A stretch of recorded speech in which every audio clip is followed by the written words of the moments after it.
నమో భగవతే వాసుదేవాయ. శ్రీనివాస సతాం గతి. శ్రీనివాస ఆయనే, భూనివాస కూడా ఆయన గారే. శ్రీభూ, శ్రీ అంటే ఎప్పుడు ఆయన ఆశ్రయించి ఉంటుంది, అందుకే శ్రీ అన్నారు. భూ అని అంటే దానిలోంచి బయటపడుతుంది. భవతీతి భూ, శ్రయతీతి శ్రీ.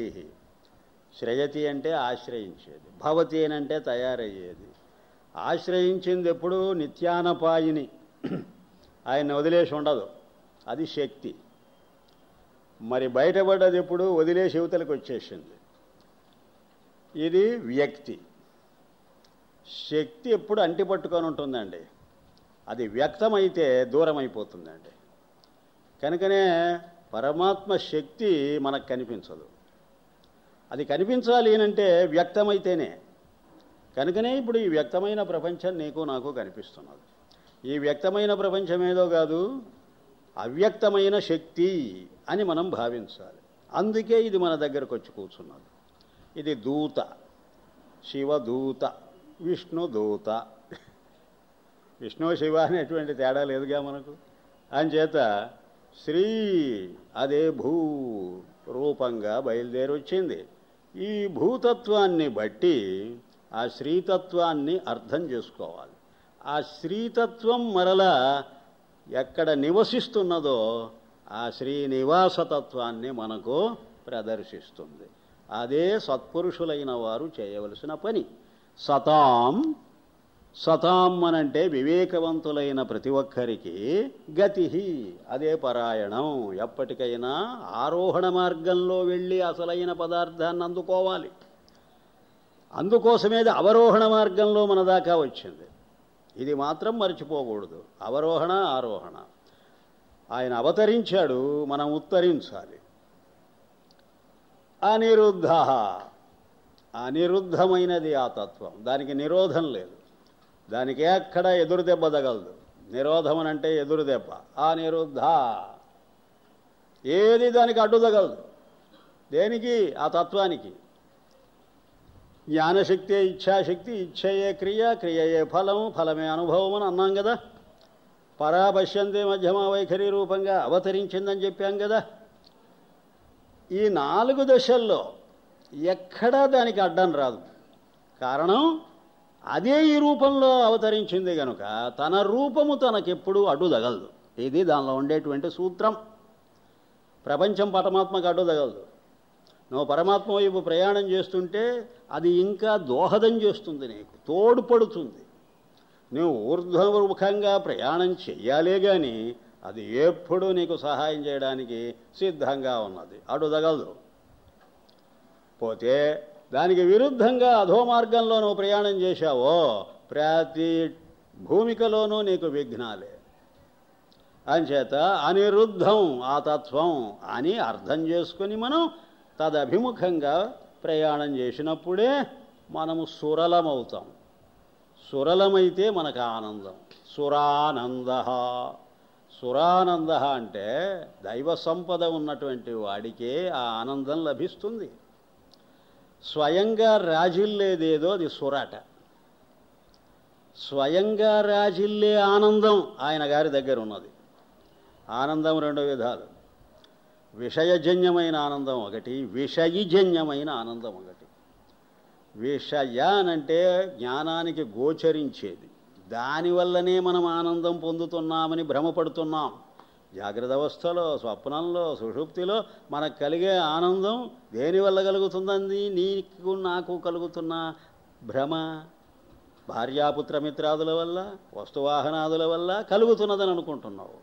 అది భార్య కాదు, బిడ్డలు కాదు, వస్తువులు కావు, వాహనాలు కావు, నీ ఆత్మే మరో రూపంలో నీకు భాషిస్తున్నది. కనుక అది సురానందం అసురానందంగా నీకు దర్శనమిస్తున్నది. మరలా ఈ అసురేను అనుకున్నట్లయితేనే అప్పుడు స్వయంగా రాజిల్లేటువంటి నీ స్వరూపం సర్వత్రా దర్శించగలవు. అది సుర ఆనందం. ఆ సురానందాన్నే సుర సంపద ఉన్నటువంటి ప్రతి ఒక్క సాధకుడు అందుకోగలడు. ఏ విధంగా అందుకుంటాడు వాడు?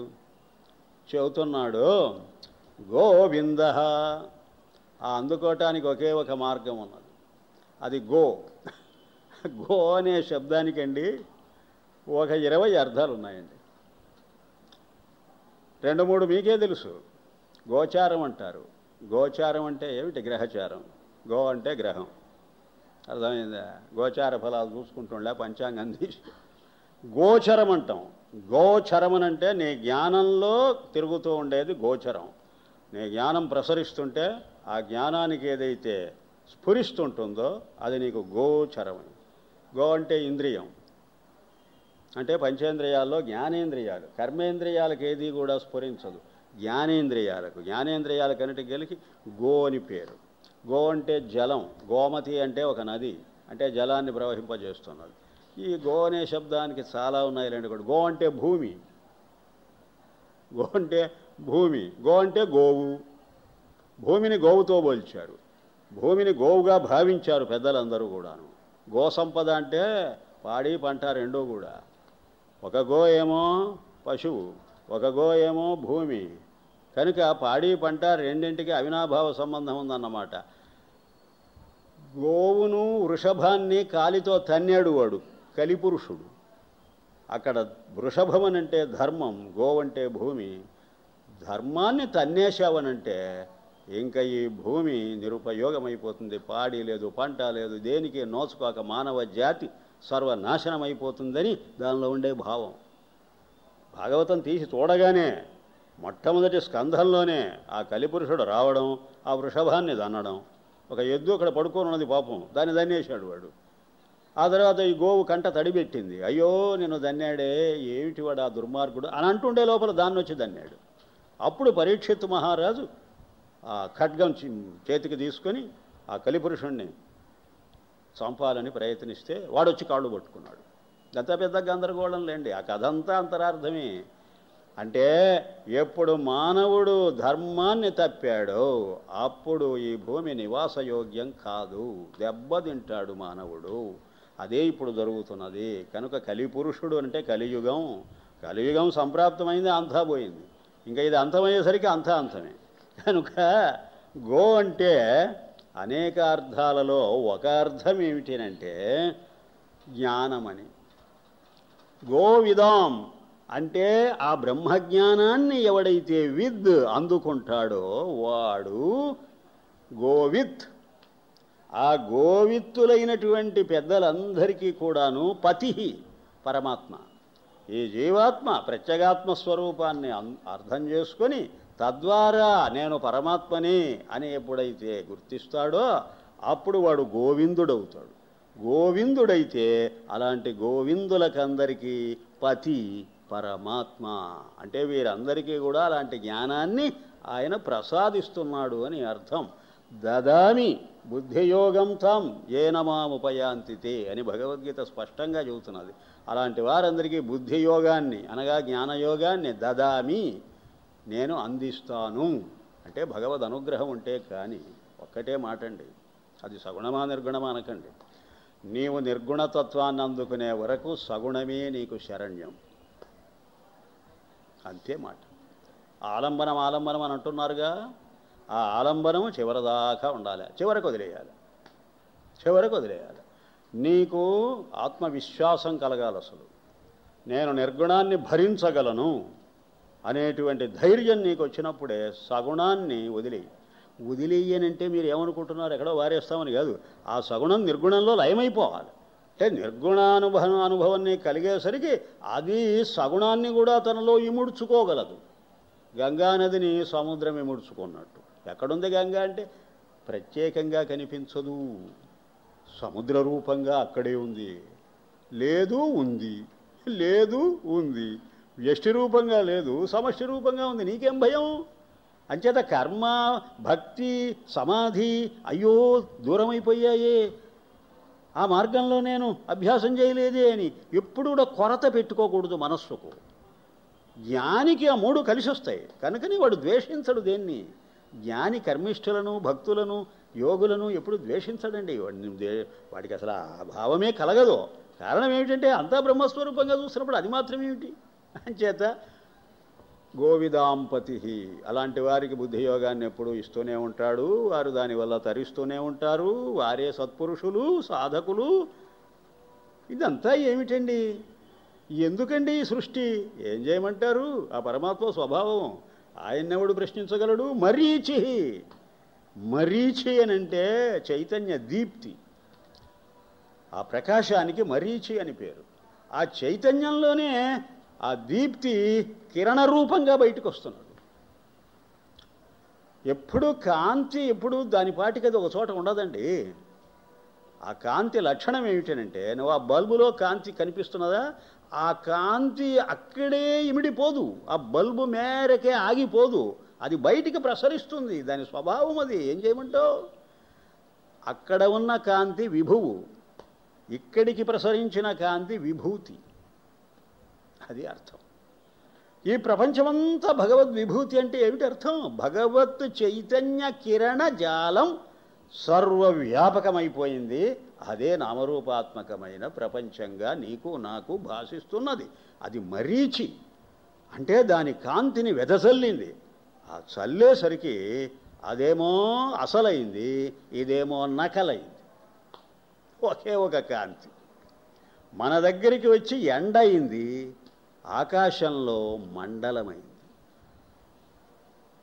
ఆ సూర్యభగవానుడి అనుగ్రహం ఎంతటిదంటే, ఒరే నా దగ్గరికి వచ్చి నన్ను చూడలేరు మీరు. ఒక సూఫీ చెప్పాడండి, అద్భుతంగా ఉంది, చాలా ఆశ్చర్యంగా. నా మండలం దగ్గరికి వచ్చి మీరు బతకలేరు, దగ్ధమైపోతారు. జాగ్రత్త, ఆ సంపాతి జటాయువు దగ్ధమైనట్టు అయిపోతారు. మీరు నా దగ్గరికి రాకండి. అయితే నన్ను అర్థం చేసుకోవాలనుకుంటున్నారు, నా వల్ల ఉపయోగం పొందాలనుకుంటున్నారు, కమాన్, నేను లోకోపకారం చేయగలను. ఇదిగో నా దగ్గరికి వచ్చి కాదు మీరు ఆ ఉపకారం పొందవలసింది, మీ దగ్గరే మీరు ఉండండి, మీ ఇంటి దగ్గరికి వస్తా. Door delivery. పాల ప్యాకెట్లు డోర్ డెలివరీ చేస్తుండలేదు, అలాగే ఆ కాంతిని ప్రతి ఇంటికి పంచి పెడుతున్నాడు. అది ఎండ. ఈ ఎండ అయితే చూడగలదు మన కన్ను, ఆ మండలాన్ని అయితే చూడలేదు. అది ఇది ఒకటే కాదా? ఎస్, ఒకటే. ఆ కాంతే ఈ కాంతి. అయితే ఇక్కడికి వచ్చేసరికి దాని నెగటివ్ తయారైంది, అక్కడ పాజిటివ్ ఉన్నది. అంచేత మరీచి అనంటే మరొక అర్థం ఏమిటో తెలుసా? ఎండమావులు. అదేమో అసలైన కాంతి అయితే, ఆ చైతన్య ప్రకాశం, అది మన దగ్గరికి వచ్చేసరికి నకలైంది. అదే ప్రపంచం, నామరూపాలుగా మారింది. సచ్చిత్తులే నామరూపాలుగా మారి కనపడుతూ ఉన్నది. ఇది వేరేది కాదు, ఇది అన్యం కాదు. ఇది ఇప్పుడు మన ముఖం ఉన్నది, అదే అద్దంలో ప్రతిఫలిస్తే ఏమవుతుంది? కుడి ఎడమవుతుంది, ఎడమ కుడి అవుతుంది. గమనించారో లేదో? ఆ నెగటివ్ అనేసరికి కొంచెం తలకిందుల వ్యవహారం అవుతుంది. ఇప్పుడు ఆ ముఖం నా ముఖమే అనుకోవాలా అక్కర్లేదా చెప్పండి? ఒక విధంగా నా ముఖమే, కానీ ఒక విధంగా కాదు. అక్కడుందా నా ముఖం? నా ముఖం నా దగ్గర ఉంది. అదేమిటి మరి? అదే రహస్యం, అదే రహస్యం. ఆ పైన గద్ద ఒకటి వెళ్ళిపోతున్నదట, ఎగిరిపోతున్నదట, కింద దాని నీడ కూడా అలాగే ప్రయాణం చేస్తున్నదట. అది ఎలా ఉందో ఇది అలాగే ఉంది. అయితే ఇది గద్ద. ఆ వేటగాడు దీని మీద ధనుస్సు ఎక్కువ పెట్టాయట, ఇది బాణంతో కొట్టి ఇంటికి తీసుకోబోదా, అది రాదు, చేతికి రాదు. కానీ అదిలాగే కనిపిస్తుంటుంది.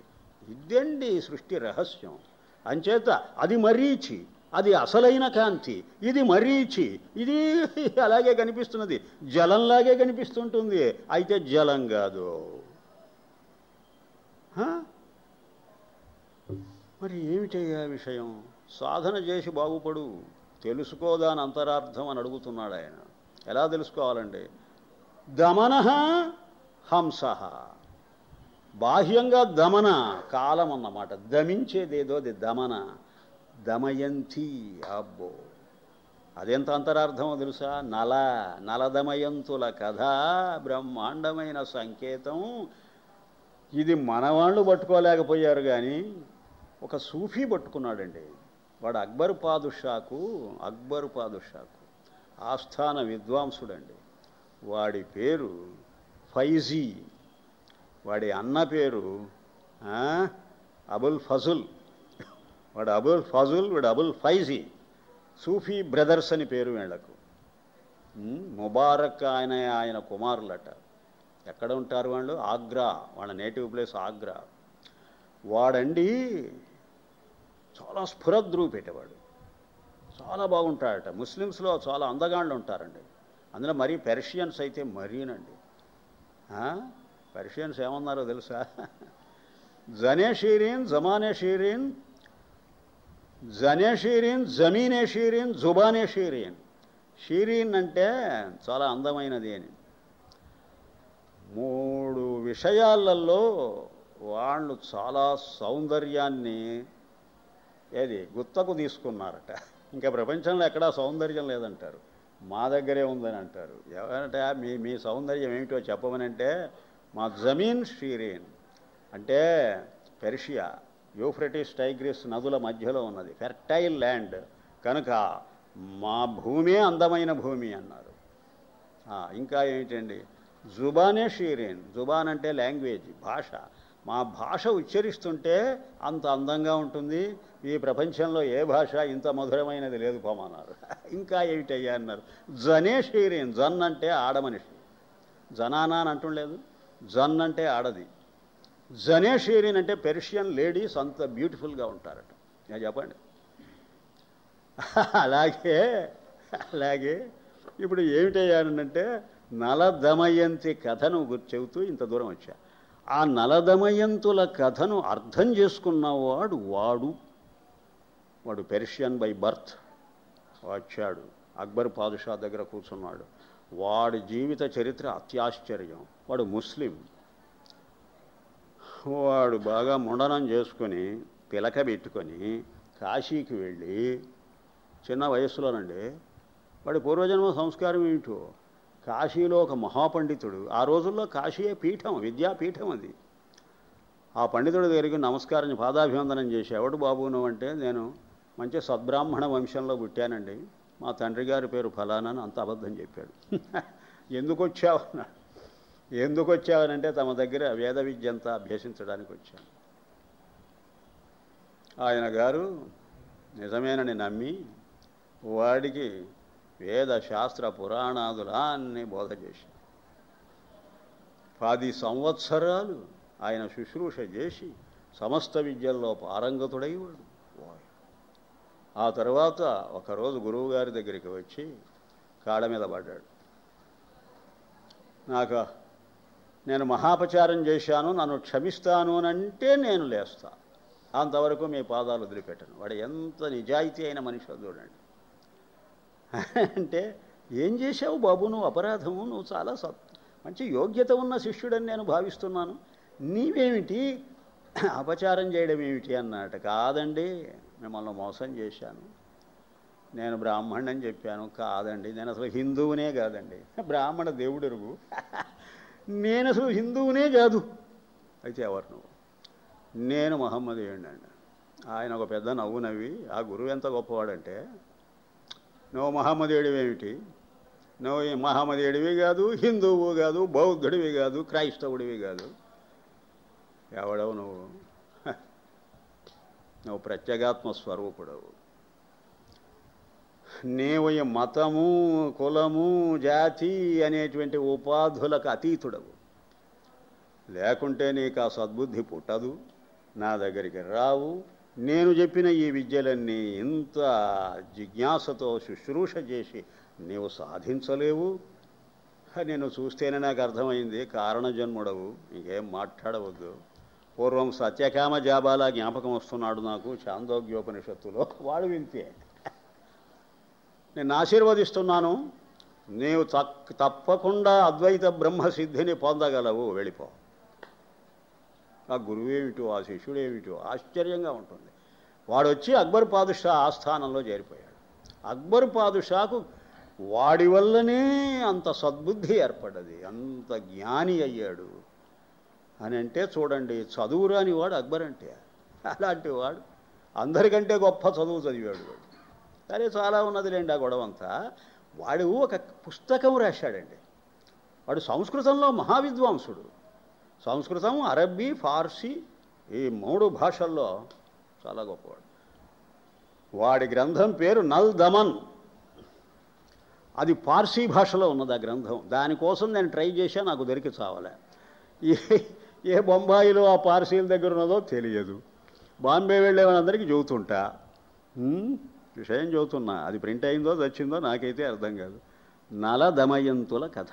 నల అంటే నర్ర, రలయోరభేద.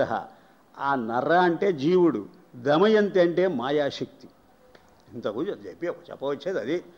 దమింపజేసేదేదో దమయంతి. జీవుణ్ణి అలాగా కంట్రోల్ చేస్తున్నది, గుప్పిట్లో పెట్టుకున్నది అమ్మవారు. దమన అంటే కాలస్వరూపుడై మొత్తం ప్రపంచాన్నంతా గిరగిరగిర తిప్పేసేస్తున్నాడట పరమాత్మ బాహ్యంగా. మళ్ళీ మన లోపల చేరి హంస. హంస అంటే ప్రాణశక్తి. బాహ్యంగా కాలశక్తి, ఆంతర్యంలో ప్రాణశక్తి. ఈ రెండు విధాల మనకు తన అధీనంలో ఉంచుకొని మన జీవిత యాత్ర నడుపుతూ ఉన్నాడు పరమాత్మ. ఇది గుర్తించాలి మనం. గుర్తించినప్పుడే బాగుపడతాం. సుపర్ణ, మనలోనే ఒక గరుత్మంతుడు ఉన్నాడు. సుపర్ణుడంటే గరుత్మంతుడు. అన్ని సంకేతార్థాలే. ఏమి అసలు మామూలుగా చదివితే విష్ణునామం ఒక్కటి అర్థం కాదు మీకు. ఒక్కటి అర్థమైనట్టుగా వ్రాస్తుంటారు వ్యాఖ్యానాలలో. నేను నమ్మను. అదంతా మామూలు అర్థాలు. గరుత్మంతుడేమిటి? విష్ణువు గరుత్మంతుడా? విష్ణువు వాహనం గరుత్మంతుడు. విష్ణువునే గరుత్మంతుడు అంటే ఎలాగండి? సుపర్ణ అంటే లోపల చేరిన ప్రాణశక్తికి రెండు పర్ణాలున్నాయి. సు అంటే మంచి దృఢమైన బలమైన రెండు రెక్కలున్నాయి. పర్ణం అంటే రెక్క. దేనికి? లోపల చేరిపోయిన మన ప్రాణానికిట. ఏంటి అవి? ఉచ్ఛ్వాస నిశ్వాసాలు. ఒకటి బయటకు వస్తుంటే లోపలికి పోతుంది, బయటకు వస్తుంటే లోపలికి పోతుంటుంది. ఇటు అటు ఎగురుతూ ఎగురుతూ తిరుగుతూ ఉన్నది ఒక పక్షి. ఆ పక్షి ఏదో కాదు, మన జీవతత్వం. అది బయటికి లోపలికి రావడమే ఆ ఎగరటం. సుపర్ణ రెండు. భద్రం కర్ణేభి శృణయామ దేవా భద్రం పశ్యేమాక్షభైర్యజత్రా స్థిరైరంగైస్తువాగంసస్తనోభిర్వ్యశేమ దేవహితం యదాయు స్వస్తి న ఇంద్రో వృద్ధశ్రవా స్వస్తి న పూషా విశ్వవేద స్వస్తి నస్తార్క్ష్యో అరిష్టనేమి. అది తార్క్ష్యుడు అనంటే గరుత్మంతుడు. వాడు నాకు మేలు కలిగించుగాక అని. స్వస్తి అంటే నాకు శుభాన్ని చేకూర్చుగాక. ఎలాంటి వాడు ఆ గరుత్మంతుడు? అరిష్టనేమి. నేను భేదించలేక ఎంతో తాపత్రయపడ్డాననుకుంటున్నారు. పుస్తకాల్లో దొరికి చావోవి భావాలు. నేమి అంటే చక్రం అండి. రిష్టమనంటే భగ్నం అండి. ఆ రిష్టమనంటే భగ్నం కానిదండి. అంటే దెబ్బ తినని చక్రం అటండి అది. అదట గరుత్మంతుడట. ఏమిటి అర్థం? గరుత్మంతుడి చక్రం అంటే ఉచ్ఛ్వాస నిశ్వాస. గరుత్ అంటే రెక్క, గరుత్మంతుడు అంటే రెక్కలు గలవాడు. సుపర్ణ. అది నిరంతరము ప్రయాణం చేస్తుంటే, సైకిల్ ఇది, ఇలా ప్రయాణం చేస్తుంటే ఎప్పుడూ ఆ చక్రం దెబ్బతినదట. అంటే చచ్చే వరకు ఈ ప్రాణశక్తి ఇలా నడుస్తూ ఉండవలసిందే. అది కాలచక్రం, ఇది ప్రాణచక్రం. కనుక ఒకటేమో దమన, మరొకటి హంస. ఈ రెండు కూడా సుపర్ణ, రెండు రెక్కలతో సంచరిస్తున్నది మన శరీరంలో. సంచారం చేస్తున్నప్పుడేమో చలనాత్మకంగా కనిపిస్తుంది, లోపల శరీరాన్ని ధరిస్తున్నప్పుడేమో అచలంగా కనిపిస్తుంది. ఆ అచలమే చలించింది. లోపల ఉన్న ప్రాణశక్తి శక్తి రూపంగా చలించదు, వ్యక్తి రూపంగా చలిస్తుంటుంది. ఆ శక్తి భుజగోత్తమ. భుజగోత్తముడనంటే, భుజగమనంటే సర్పం, భుజగోత్తమం అంటే కాలసర్పం. ఏమిటి? మన శరీరంలో ఒక సర్పం ఉన్నది. మీకు అర్థమవుతున్నదా? వాల్మీకి మహర్షి అంటే ఏమిటో ఎవరూ చెప్పలే, నాకు నేను చెప్పుకున్నా. వాల్మీకం అంటే పుట్ట. వాల్మీకి అనంటే పుట్టలో నుంచి పైకి వచ్చిన వాడని చెబుతారు. కానీ పుట్ట ఏమిటో తెలుసా? పుట్ట శరీరం. ఈ పుట్ట లోపల నుంచి పైకొచ్చాడు అనంటే శరీరాన్ని దాటి బయటికి వచ్చినటువంటి మహర్షిని, దేహాత్మభావాన్ని వదిలేసి బయటికి వచ్చిన వాడని అర్థం చెప్పాలండి. అందుకే ఆయనకు ప్రాచేతసుడు. ఇవన్నీ చెప్తూ పోతే నాకు ఈ సహస్రనామాలు కావు. అది కాదండి, వాల్మీకి ఇంకొక పేరు తెలుసా? ఇవన్నీ కలుపుకొని చూడాలి మనం. ప్రాచేతసుడని పేరు. ప్రచేతస్ అనంటే అర్థం నచికేతస్ అన్నట్టు. చేతస్ అంటే జ్ఞానం, ప్రచేతస్ అంటే ప్రజ్ఞానం. ప్రాచేతసుడు అంటే ప్రజ్ఞానాన్ని అందుకున్నవాడు. ఒక జీవన్ముక్తుడు ఆయన వాల్మీకి. ఎంత దూరం పోయిందో చూడండి అర్థం. దశరథరాముడి ద్వారా ఆత్మారామతత్వాన్ని అర్థం చేసుకున్న ఒక మహర్షి. కుండలిని శక్తి అని అర్థం.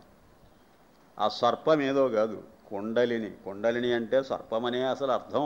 లోపల కుండలిని రూపంగా చక్రాలన్నింటి లోపల కూర్చొని ఉన్నదట. అది మూలాధార చక్రం దగ్గర నుంచి సహస్రారం వరకు. ఆ వెన్నుబామంటారు చూడండి, అలాంటి దాన్ని సర్పంతో పోల్చారు మన వెన్నెముకను. ఆ వెన్నెముక కాదు, అది వ్యక్తమైనటువంటి రూపం, అవ్యక్తమైనది శక్తి. అందుకనే వెన్నెముక పోతే ఏమీ లేదు. ఆ శక్తి అన్నమాట నిలుపుతున్నది శరీరాన్ని. అది భుజగోత్తమ. నడుస్తున్నది సుపర్ణ. నిలుపుతున్నది భుజగోత్తమ, నడుపుతున్నది సుపర్ణ. బాహ్యంగా కాలం, లోపల ప్రాణం. ఇదంతా ఏమిటి? విష్ణుతత్వం. ఈ 4 విష్ణునామాలు. అంటే అర్థం ఇన్ని రూపాలుగా ఈ మానవుడి జీవితయాత్రను నడుపుతూ ఉన్నది ఆ భగవతత్వమే గాని లేకుంటే నీకు నాకు చేత కాదు. లోపల ఈ ప్రాణం ఇలా ఆడుతూ ఉన్నది అంటే ఏమిటి? నీ వల్ల నా వల్ల జరుగుతున్నది. అది నడిపితే నడుస్తున్నది. హిరణ్యనాభ. రెండింటికి నాభి కేంద్రస్థానం. మన శరీరంలో నాభి కేంద్రం అండి. నాభి దగ్గర నుంచి పైకి ఎంత కొలత ఉన్నదో కిందికంత కొలత ఉన్నదండి. ఎంత సెంటర్ అంటే సెంటర్. ఒక్క పిసరు తేడా రాదండి. నువ్వు టేపు పెట్టి కొలుచుకో నీ శరీరాన్ని నువ్వు. ఎంత అద్భుతం అండి ఇది! ఎంత మెజర్మెంట్, ఎంత అరేంజ్మెంట్. అంతేకాదు 3 మూరలా జానడట ఎవడి శరీరం అయినా సరే, ఎవడి శరీరం అయినా సరే. అదేమిటండి? నీ మూరతో కాదు, వాడి మూరతో. ఒక కుర్రవాడి శరీరం ఉంది, వాడి మూరతో వాడు 3.5 ఉంటాడు. ఒక పెద్ద అంతెత్తు మనిషి ఉంటాడు, 6 ఫీట్ ఉన్నటువంటి వాడు. వాడి మూరతో వాడు కూడా 3.5 ఉంటాడు. సందేహం లేదు. ఇది కూడా రీసెర్చ్ చేసి చెప్పిన పాయింట్. ఎవరు? మహర్షులు. హిరణ్యనాభ. ఈ నాభిస్థానంలో ఏముందట అంటే కేంద్రంలో ఏదున్నది? హిరణ్యం ఉన్నదట. హిరణ్యం అంటే బంగారం. బంగారం అంటే బంగారం కాదు, బంగారం అంటే చైతన్య ప్రకాశం. ఈ చైతన్య ప్రకాశము ఈ నాభిలో సెంటర్లో ఉండి చక్రాన్ని తిప్పుతున్నది. చక్రం తిరగాలంటే మధ్యలో ఉండాలన్నమాట. అందుకే సుదర్శనం విష్ణువు, శ్రీ మహావిష్ణువు సుదర్శనాన్ని ధరించేటప్పుడు ఇలాగే ధరిస్తుంటాడు. ఒక వేలు. గోవర్ధనాద్రిని పైకెత్తినప్పుడు ఒక వేలే.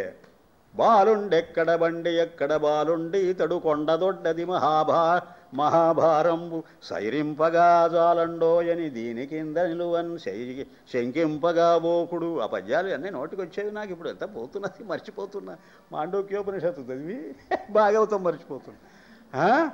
బాలుండెక్కడ. అందుకే మళ్ళీ ఒకసారి గట్టి చేసుకుందామని మిమ్మల్ని ఆధారంగా చేసుకొని నేను ఒక 4 రోజులు చెప్పారని నా సంకల్పం. చూద్దాం ఎప్పుడో ఏమో. హిరణ్యనాభ.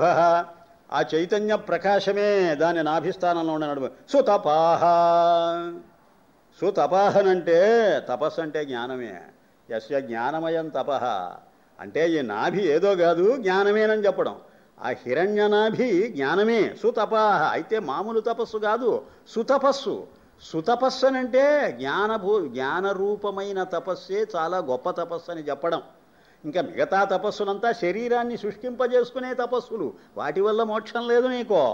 పద్మనాభ. ఆయన నడుపుతూ ఉన్నటువంటి ఆ పద్మాలు ఏమిటి? ఆ పద్మాలు ఏవో కావు. శరీరంలోనేమో సప్త అంటే షట్కమలాలు అంటారు. అంటే ఆజ్ఞాచక్రం వరకు షట్ 6, సప్తమం సహస్రారం. అర అంటే నొక్కులు, ఆ దళాలు. సహస్ర అంటే 1000 దళాలట. సెరిబ్రమ్. ఇప్పుడు డాక్టర్లకు తెలుసది. సెరిబ్రమ్ ఉన్నది అంత ఫోల్డింగ్స్, మోల్డింగ్స్. మన వాళ్ళు ఎప్పుడు తెలుసుకున్నారో ఏమో. ఎంత మోల్డింగ్స్ ఉంటే అంత తెలివితేటలట. మన మెదడు దానిలో ఎన్ని ముళ్ళు ఉంటాయో గ్రంథులు, అంత తెలివితేటలు ఎక్కువగా ఉంటాయని. ప్రజాపతి. ప్రజ్ఞానంటే చేతనం కావచ్చు, అచేతనంగా ఏది జన్మిస్తుందో అది. జన్మించింది ప్రాణే కాదుగా, అచేతనం కూడా జన్మించిందిగా. దానికంతటికీ పతి. అమృత్యు, ఈ జన్మించింది మాత్రం మరణిస్తుంది, సందేహం లేదు. ఏది పుడుతుందో అది గిడుతుంది, అంటే పోతుందని. జన్మే లేకపోతే మరణం లేదు. ఆయన అజుడు కదా, అందుకని అమృత్యు. ఆయనకు మృత్యువు లేదు. మృత్యువు ఎవరికి? జన్మించిన వాడికే.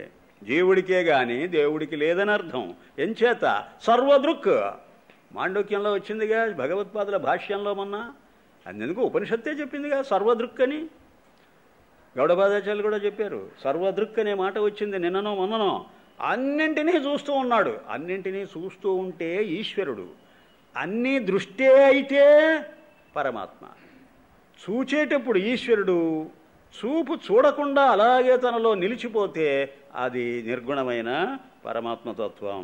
సింహ, సింహం అంటే నిన్ను హింసించి పారేస్తుందని, జీవభావాన్ని హింసించి ఈశ్వరభావాన్ని అందిస్తుంది నీకు.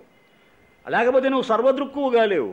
నీలో ఉన్నటువంటి అల్పదృక్కును సంహరించి నీకు సర్వదృక్కును ప్రసాదిస్తుంది. అంటే సింహం అనే మాటకు అర్థం.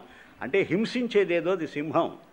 సంధాత, మళ్ళీ నీకు అందిస్తుంది. ఏమందిస్తుంది? సంధాత అంటే నీకు సంధానం చేస్తుందని. సంధానం చేయడం అంటే నీకు సమకూరుస్తుందని. ఏమి సమకూరుస్తుంది? ఆ సర్వదర్శనాన్ని నీకు ప్రసాదిస్తుంది.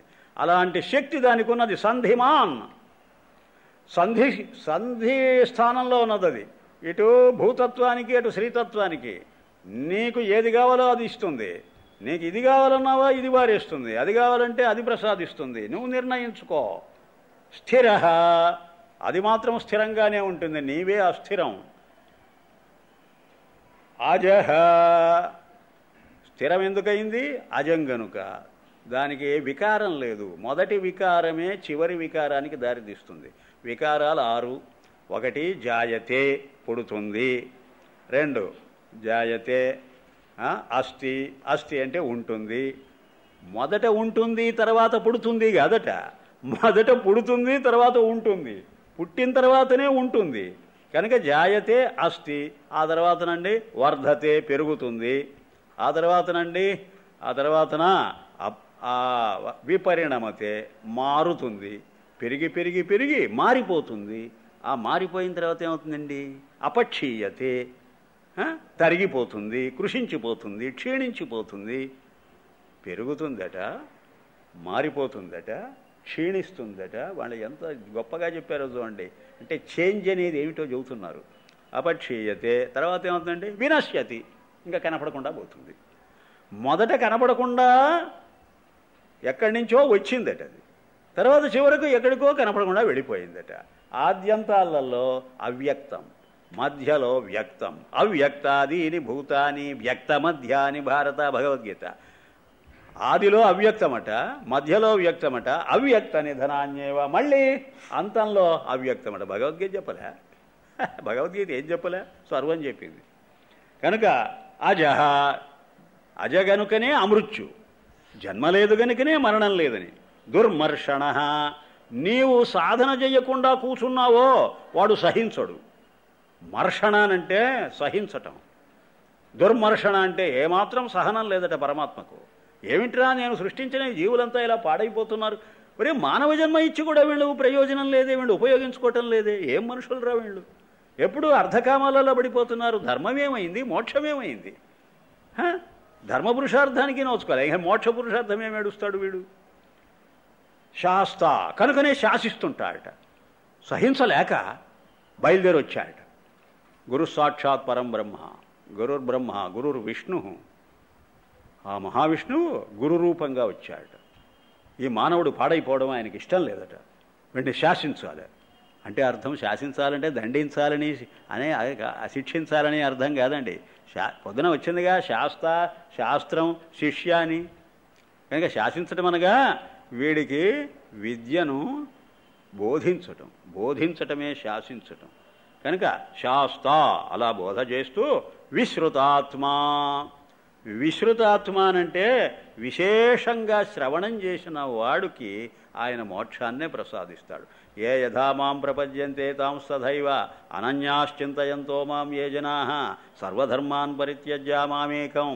ఎవడైతే ఆశ్రయిస్తాడో వాడు ఎలా ఆశ్రయిస్తే అలాగా వాడికి ఫలితం ఇస్తాడు. విశ్రుతాత్ముడు అంటే విశేషంగా శ్రవణం చేసిన వాడికి తప్పకుండా మననం చేస్తే ధ్యానం, ధ్యానం చేస్తే సాక్షాత్కారం. శ్రవణ మనన ధ్యాన దర్శన సాక్షాత్కారం 4 అండేవి. ఆ 4 భూమికల్లో ప్రయాణం చేయాలండి మనం అందరం. ఇప్పటి వరకు చేయకపోయినా రేపటి నుంచైనా ఒక పెద్ద ప్రతిజ్ఞ చేయాలండి. ప్రతి ఒక్కళ్ళము కూడా ఆ మినిస్టర్స్ అందరూ కూడా ప్రతిజ్ఞలు చేస్తుంటారు. వాళ్ళ ప్రతిజ్ఞల్లో లెక్క కాదు, మళ్ళీ మర్చిపోతారు. కానీ మన ప్రతిజ్ఞ మాత్రం చివరిదాకా నిలబెట్టుకున్నప్పుడే మనం సాధకులమనిపించుకుంటాం. లౌకికుడు సాధకుడు సిద్ధుడైవాలి. అప్పుడు అది ప్రయాణం. సరే, మంచిది. సురారిహ అసుర సంపదను కొట్టిపారేస్తుందట. అది మనకు అనుగ్రహం. దుష్టశక్తులను కొట్టేయకపోతే శిష్టలు రాణించలేరు. సుర అరి అంటే దైవ సంపద ఉన్నవాడికి అరి శత్రువు ఎవరు? అసుర సంపద. ఆ అసుర సంపదను హ అంటే కొట్టిపారేయడం. అలా ఉంటప్పుడే మాటిమాటికి జనన మరణాదులను కల్పించటమే అంతమొందించటం. అంటే అసురులకు మాత్రం జనన మరణాలు తప్పవు. సురలకైనట్లయితే ఆ జననాన్ని సార్థకం చేసుకుంటాడు. మరణం లేకుండా చేసుకోవాలి. జన్మించి మరలా జన్మించకుండా ఉండే మార్గం చూసుకునేవాడెవడో వాడు సాధకుడు. జన్మించి మరలా జన్మ ఎత్తేటువంటి వాడెవడో వాడు బాధకుడు, వాడే అసురుడు. గురుహు ఇది గురూపదేశం. గురు రూపంగా శ్రీ మహావిష్ణువు మన దగ్గరికి రావాలి, మనకు శాసించి చెప్పాలి, మనలో ఉండే అసుర సంపదను పారదోలాలి, సుర సంపదను అందివ్వాలి, తద్వారా శ్రవణ మననాదులు చెయ్యాలి, మనము తరించాలి. గురు తమః గురువునాం గురుహు. పరమాత్మ అంటే మామూలు గురువు కాదట, ఈ గురువులకు గురువట, ఆది గురువు. కనుకనే నారాయణం పద్మభువం వశిష్ఠం శక్తించ తత్పుత్ర పరాశరంచ గురు పరంపర. ఈ గురు పరంపరలో మొట్టమొదటి ఎవరిని చెప్పారు చెప్పండి? నారాయణ. అదే శ్రీ మహావిష్ణువు. నరులకు అయనమివ్వడో వాడు నారాయణుడు. ఈ నరులందరూ చివరకు పొందవలసిన స్థానం కనుక అది ఆది. ఇప్పుడు సన్యాసులను ఎవరన్నా పలకరించండి నారాయణ అన్నట్టు ఆటోమేటిక్గా మెకానికల్గా ఆ శబ్దం ఉచ్చరిస్తున్నారే కానీ దాని అర్థాన్ని చక్కగా అనుభవానికి తెచ్చుకున్న సన్యాసి అక్కడున్నాడు అడగండి. అదేమంటే నారాయణ. కొంతమంది అయితే వాసుదేవ అన్నట్టుంటారు. అయితే ఒక్కటి అది ఏమిటనంటే, నువ్వు నిజాయితీగా అన్నట్టయితే నిన్నది ఉద్ధరిస్తుంది, సందేహం లేదు. నువ్వేదో యాంత్రికంగానంటే ఫలితం ఇవ్వదేమో కానీ ఆ మాటకొస్తే యాంత్రికంగా అంటున్నా కూడా కొంతకాలానికి వాడికి ఆ దృష్టి దాని మీద పడుతుంది లేండి. మరీ అంత అన్యాయం కాదనుకోండి. వాసుదేవ అనడం ఎందుకనంటే ఆ స్మరణ. అంటే ఎన్నో పనులు చేస్తూ ఉంటాం, చెందుతూ ఉంటాం, కొంచెమైనా దానిని జ్ఞాపకం చేసుకోవడం జరుగుతుంటుంది. ప్రతి క్షణము అని అంటుంటే జ్ఞాపకం రాదు, రాకి ఏమవుతుంది? అదే అన్నమాట దానిలో ఉండే విశేషం. అంచేత విశ్రుతాత్మ సురారిహ గురు గురుతమః. గురువులందరికంటే ఆది గురువు. ధామ అదే ఆఖరి స్థానం, పరంధామ. తద్విష్ణో పరమం పదం. కఠోపనిషత్తు అదే పరమమైన పదం అని అన్నాడా లేదా? ధామ అనే మాటకు స్థానమనే కాదండి, కాంతి అని కూడా అర్థమేనండి. జ్యోతి అని అర్థం.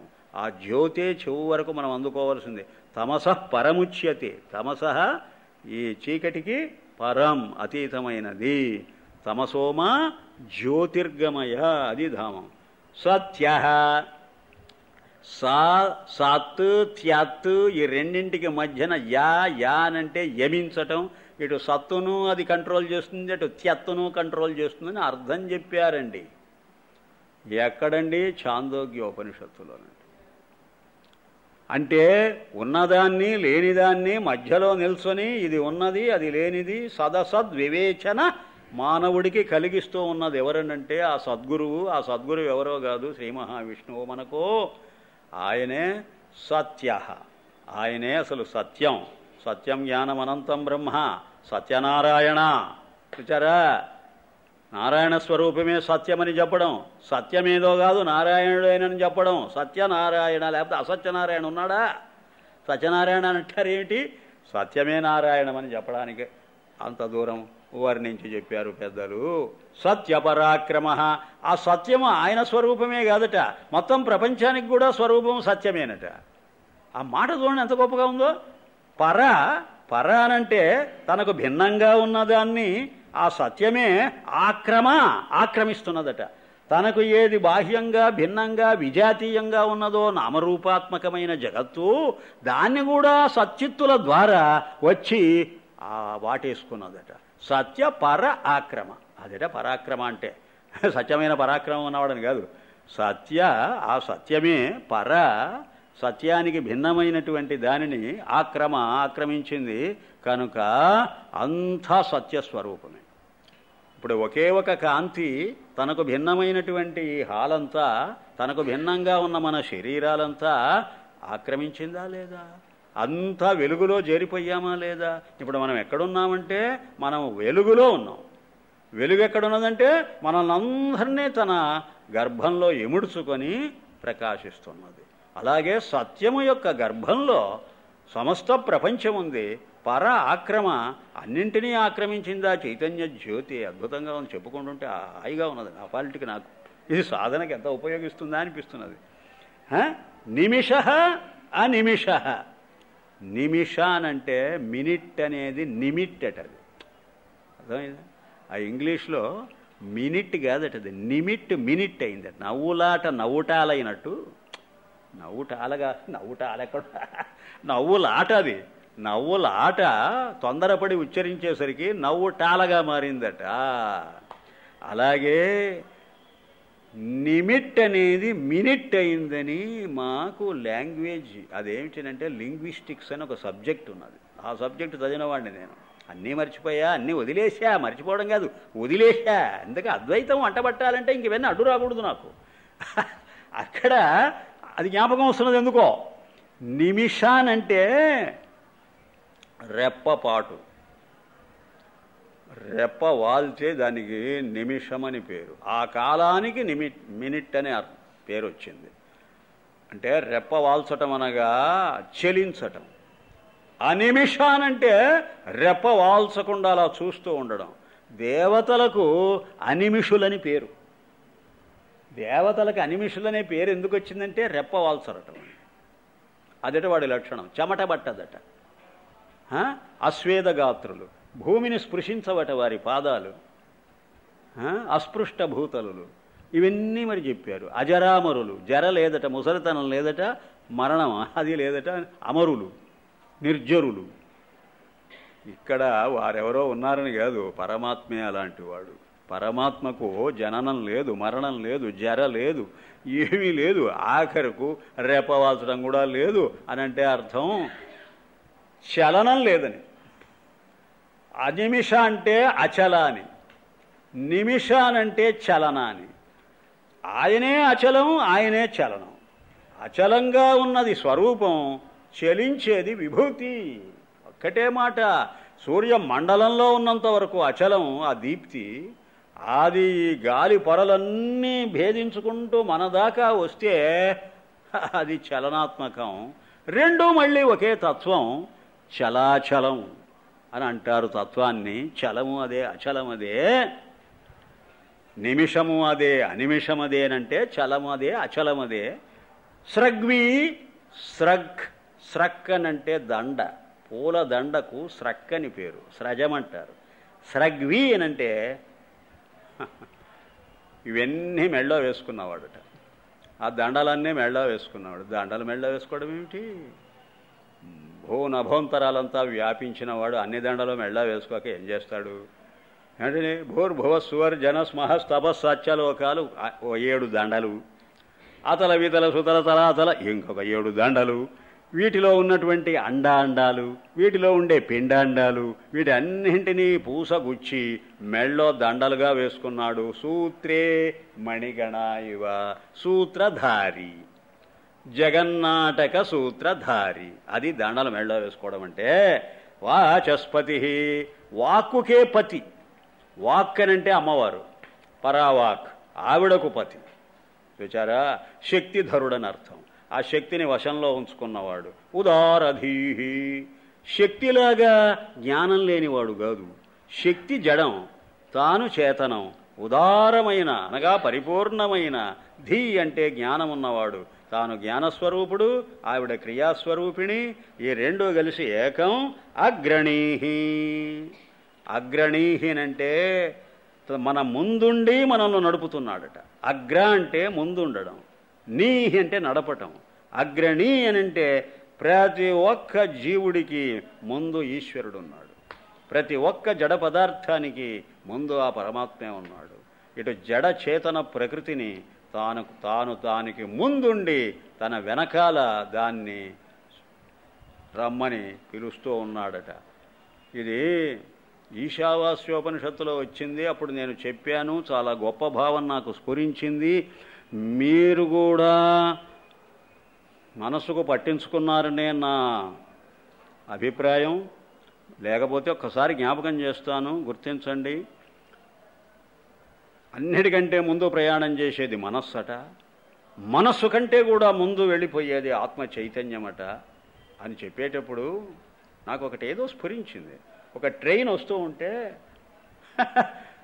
ఆ బోగీలన్నీ ఇంద్రియాలైతే, ఆ ఇంజిన్ మనస్సు అయితే, ఇంజిన్ ముందు వస్తుంటుంది, బోగీలు వెనకాల వస్తుంటాయని అంటాం మనం. కాదు, ఇంజిన్ కంటే ముందు వచ్చేది ఆ లైట్.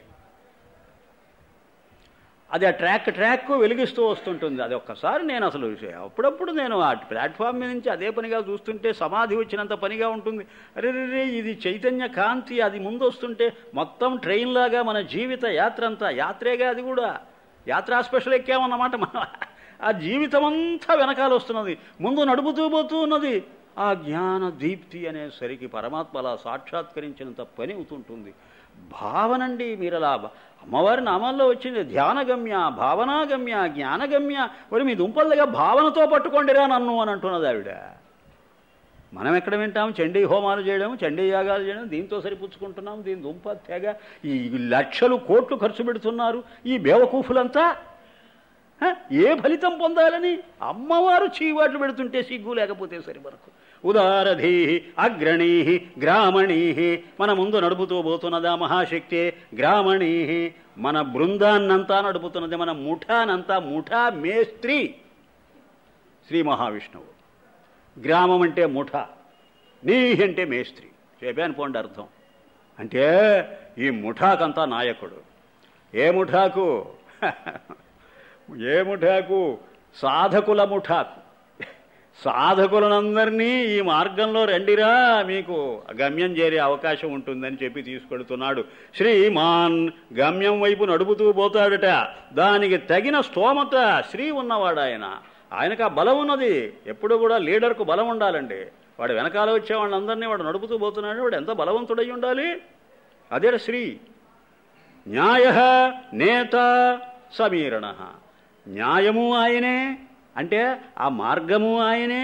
నీ ఆయ న్యాయ అట. నీ అయ్య అని అంటే అలాగా ప్రయాణం చేస్తూ పోవడం అట. అయ్యా అంటే ప్రయాణం అని చెప్పాంగా మొన్న. నేత, ప్రయాణికులందరినీ ముందు తీసుకెళ్తున్నవాడు ఆయనే. అంటే ఆ మార్గము పరమాత్మేనట. పరమాత్మ మార్గంలో నడుపుతున్నా అంటే మార్గం ఎక్కడుంది? పరమాత్మ స్వరూపమే అది కూడా.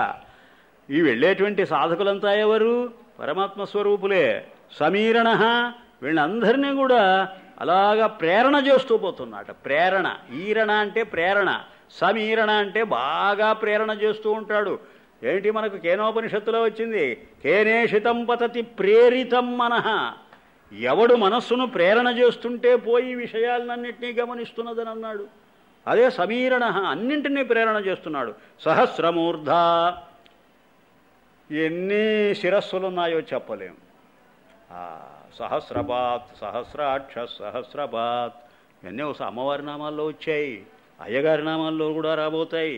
సహస్రమూర్ధ, అన్నీ ఆయనకు శిరస్సులేనట. అంటే అర్థం అన్ని వైపులా చూచే దృష్టి ఉన్నదని. సహస్ర ముఖాలతో చూస్తున్నాడు, సర్వతోముఖ, అన్ని వైపులా చూచే చూపే ప్రజ్ఞానం. మనం అన్ని వైపులా చూడలేం. అంటే భూతకాలం వైపు చూడలేం, భవిష్యత్ కాలం వైపు చూడలేం. భూత భవిష్యత్తులు అంధకార బంధురం మనకు. ఇంతకు పూర్వం ఏం జరిగిందో మనకు తెలియదు, ఇక మీద ఏం జరగబోతుందో తెలియదు. అన్నింటినీ చూడగలిగిన శక్తి ఎక్కడ తెచ్చింది మనకు? సహస్ర ముఖాలతో సహస్రాక్షుడిలాగా దర్శించగలడు. విశ్వాత్మ, మొత్తం ప్రపంచానికి స్వరూపం ఆయనకు తెలియకపోవడం ఏమిటి? సహస్రాక్ష, చూచారా, అన్ని వైపులా నేత్రాలే, అంతా ఆయన దృష్టే. సర్వదృక్కని వచ్చిందిగా ఇంతకు పూర్వమే. సహస్రపాత్, అన్నీ ఆయనకు పాదాలే. ఇదే చాలా గొప్ప మాట అండి. సర్వతః పాణిపాదం తత్ సర్వతోక్షశిరోముఖం సర్వతః శృతిమల్లోకే సర్వమావృత్య తిష్టతి. క్షేత్రజ్ఞాధ్యాయం భగవద్గీత. అన్ని వైపులా తలకాయలే, అన్ని వైపులా కండ్లే, అన్ని వైపులా చెవులే, అన్ని వైపులా చేతులే, అన్ని వైపులా కాళ్లే అని పరమాత్మను వర్ణించింది గీత. అంటే అర్థం ఏమిటో తెలుసా? చెప్పండి. పరమాత్మకు అన్ని చేతులు కాళ్ళు ఉన్నాయని కాదండి. మనమండి, మన కళ్ళన్నీ ఆయన కళ్ళు. ఇలా చెప్పు, మన పాదాలన్నీ ఆయన పాదాలు, మన శిరస్సులన్నీ ఆయన శిరస్సులు. మనకి ఎన్ని శిరస్సులు ఉన్నాయి? మనకంటే ఒక్కరికని కాదు, ఈ ప్రపంచంలో ఉన్న మానవులకు అన్ని శిరస్సులు గమనిస్తే సహస్రమా, లక్ష, కోటి. అంటే మానవుల శిరస్సులు వీరివి కావు, ఆయనవి. మన నేత్రాలు మనవి కావు, ఆయనవి. నేను చెప్పాంగా, నీ నామరూపములకు నా నామరూపాలు కావు, ఈ జగత్తు నామరూపాలు కావు అనుకుంటుంటే చూడండి, నదులన్నీ సముద్రంలో కలిసినటువంటి దృశ్యం కనపడ్డట్టు మనందరి దృష్టులు పరమాత్మ దృష్టి, మనందరి నడక ఆయన నడకే అని అంటుంటే చూడండి, మన దృష్టి దేని మీద నుంచి దాని మీదకి వెళ్ళిపోతున్నది, అప్పుడే వెళ్ళిపోతున్నది. వ్యష్టి మీద నుంచి సమష్టి మీదకి దృష్టి మళ్ళాలి, అది ఒక్కటే సాధన. సహస్రపాత్ ఆవర్తన నివృత్తాత్మ. బయటికి వచ్చేది ఆయనే, లోపలికి వెళ్ళి దాక్కునేది ఆయన. బయటికి వస్తే నామరూపాత్మకంగా మారిపోతుంటాడు, మళ్ళీ లోపలికి వస్తే సచ్చిద్రూపంగా దర్శనమిస్తుంటాడు. ఆవర్తన నివర్తన. చూచారా? ఆవర్తన బయటికి రావడం, నివర్తన వెనక్కు మాట్లాడడం. ఒక తరంగంలాగా సముద్రం ఏం చేస్తున్నది? బయటికి వస్తున్నది, తరంగ రూపంగా నడిచి వస్తున్నది మన దగ్గరికి, మళ్ళీ వెనక్కు వెళ్ళిపోతున్నది, సముద్రంగానే మారిపోతున్నది. ఆవర్తన నివృత్తాత్మ సంవృత. ఈ మొత్తాన్ని ఏం చేస్తున్నది? తనలో దాచుకున్నది. శక్తి రూపంగా ఈ ప్రపంచాన్నంతా సంవృత అంటే తనలో దాచిపెట్టుకున్నది. సంప్రమర్దన, ఆ మహాశక్తితోనే నిన్ను కూడా ఆ విధంగానే ఆవర్తన నివర్తన చేసుకోమని మనకు బోధిస్తున్నది. సంప్రమర్దన, నీకున్న అజ్ఞానాన్ని మర్దించి పారేస్తుంది. అహస్సంవర్తక, అయితే అజ్ఞానాన్ని మనకు నిర్మూలించాలి అంటే ఆయన అహస్సంవర్తకుడై ఉండాలి. కాలాన్నంతా తిప్పుతున్నాడు. అహస్సనంటే ఇక్కడ కాలం, సంవర్తక అంటే చెప్పటం, అంటే కాలాన్ని కూడా నడుపుతూ ఉన్నాడు గనుకనే మన జీవితం కూడా ఒక కాలమే గనుక ఈ జీవితాంతము మనల్ని అలాగా నడుపుతూ ఉంటాడు. వహ్ని అంటే తాను సృష్టించిన కాలచక్రాన్ని తాను వహిస్తున్నాడు. వహ్ని అంటే అగ్ని అని అర్థం అసలు. వహ్ అంటే వహించటం. ఆ కాలాన్ని ఆయనే నిర్వహిస్తున్నాడు. ఆ నిలహ, తన పాటికి తాను కదలడు మెదలడు. ఇలా అంటే కదలడం, అనిల అంటే అచల అని అర్థం. కదలడు కానీ ధరణి ధరహ, కదలకపోయినా ఈ శక్తిని మాత్రం ధరణి అని అంటే ధరించేది మహాశక్తి. ఆ శక్తిని మళ్ళీ ధరిస్తున్నాడు. ధరణిని ధరిస్తున్నాడంటే అన్నింటినీ ధరించేటువంటి శక్తిని తాను ధరించున్నాడు గనుకనే అచలంగాను చలంగాను ఆ మహాశక్తి ద్వారా తాను తన ప్రయాణం సాగిస్తున్నాడు. మనల్ని కూడా దాని అంతరార్థం అర్థం చేసుకోమని బోధిస్తున్నాడు. సుప్రసాద, అలా బోధన అందుకోగలిగావో నువ్వు, సుప్రసాద, నీ మనస్సు ప్రసన్నమవుతుంది. ప్రసన్నాత్మ, నీ మనస్సు ప్రసన్నమైతే ఆయన ప్రసన్నుడవుతాడు. జ్ఞానప్రసాదేన విశుద్ధ సత్వాస్తతస్తుతం పశ్యతే నిష్కలం ధ్యాయమాన. ముండకోపనిషత్తు జ్ఞానప్రసాదం ఉండాలట మనకు. జ్ఞానము దానిలో ఉండే మాలిన్యాన్ని పోగొట్టుకోవాలట. మాలిన్యము ఏదో కాదు, త్రిగుణాలే. ఆ త్రిగుణాలనే మాలిన్యం పడితే నిర్గుణమైపోతుంది మనస్సు. అదట ప్రసాదం. ప్రసన్నాత్మ, అలాంటి ప్రసన్నమైన మనస్సుతో ధ్యానం చేసే వాళ్లకు ఆయన ప్రసన్నుడవుతాడు. విశ్వదృక్, అప్పుడు ఈ మొత్తం ప్రపంచాన్ని నీకు కనపడకుండా త్రోసిపారేస్తాడు. దృక్కు కాదు, దృక్కు. దాకు ఒత్తున్నది. దృక్ అంటే ధోషపారేయడం అన్నమాట. నీకు ప్రపంచ వాసన లేకుండా చేస్తాడు. విశ్వభుక్ వాసన లేకపోయినా మళ్ళీ విశ్వాన్ని భుజిస్తూ ఉంటాడని అంటే విభూతి రూపంగా. ఇప్పుడు ఒకటండి మాట, సంసారం ఇప్పుడు ఉంటుంది, అప్పుడు ఉంటుంది అండి. నేను చెబుతున్నా వినండి, ఇంకెందుకు. ఇప్పుడు మనకు అజ్ఞానంలోనూ సంసారం ఉంటుంది, రేపు జ్ఞానోదయం అయిన తర్వాత సంసారం ఉంటుందండి అనేసరికి మీకు బేజారుగా ఉన్నది. అది జ్ఞానోదయం అయిన తర్వాత ఈ పాడు సంసారం ఇంకా ఉండడం ఏమిటంటే అప్పుడు సంసారం కాదండి, అది మరి ఏమిటండి, విభూతి అండి. ఈ సంసారము ఇప్పుడు నీకు బంధనంగా కనిపిస్తున్నది, అప్పుడు బంధనం కాదండి. అది నీకు లీల, నీకు ఐశ్వర్యం, నీ సంపద. కనుక నీవు ఏ దృష్టితో ఇప్పుడు చూస్తున్నావో ఆ దృష్టితో చూడవు. ఇప్పుడు నీకు భిన్నము, బాహ్యము, విజాతీయం అనే దృష్టితో చూస్తున్నావు. అప్పుడు భిన్నం కాదు అభిన్నం, విజాతీయం కాదు సజాతీయం. మొత్తం మీద చూస్తావు. జీవన్ముక్తుడికి ప్రపంచం కనిపించదు ఏమిటి, అలా చూస్తారు.